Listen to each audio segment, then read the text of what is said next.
Героем нашей истории является бабушка по имени Тамара Андреевна. Она была обычной жительницей деревни, но в ее сердце горела огромная любовь и забота о внучке, которую она воспитывала одна. Родители девочки, ее дочка и ее муж, погибли в страшной автокатастрофе, оставив девочку под опеку бабушки. Тамара Андреевна была сильной женщиной, которая несла на своих плечах всю ответственность за воспитание маленькой девочки.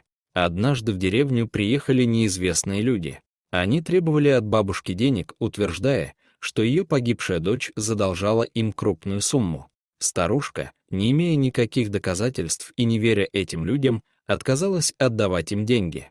В ответ на отказ эти люди начали ее оскорблять, толкая и избивая руками и ногами. Невинная старушка страдала от боли, но не сдавалась. Она была готова постоять за свою честь и достоинство. Все это наблюдала внучка бабушки, маленькая девочка, которая смотрела на происходящее с испугом и слезами на глазах. Такое насилие и жестокость были для нее чем-то совершенно непонятным. Она хотела помочь своей любимой бабушке, но была слишком маленькая и бессильна перед этими жестокими людьми. Внезапно, откуда ни возьмись, из темного леса выбежал волк. Странным образом, волк был не агрессивным, а наоборот, выглядел очень миролюбивым и спокойным. Он рванулся к бандитам и начал их прогонять, выпустив пронзительный рев. Люди испугались и попытались убежать, оставив свои злобные намерения. Волк же, казалось, был посланным небом, чтобы защитить бабушку и ее внучку. Тамара Андреевна смотрела на происходящее с изумлением.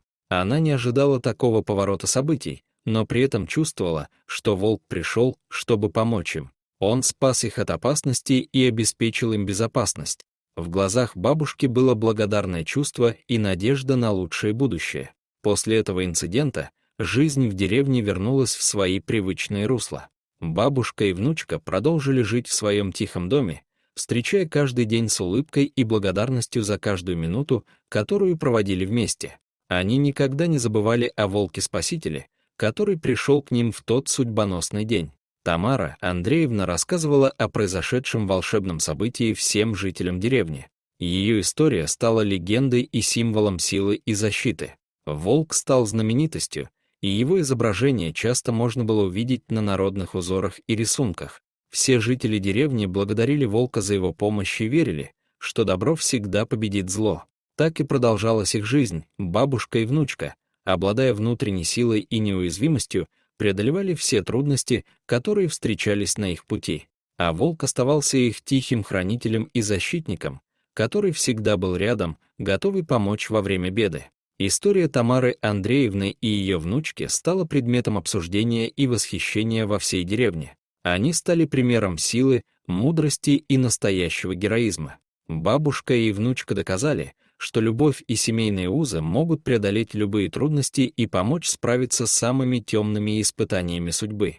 Их история стала легендой, которая будет передаваться из поколения в поколение, вдохновляя всех на подвиги и веру в добро. Вот такая удивительная история. А что вы думаете по поводу данной истории? Делитесь своим мнением в комментариях.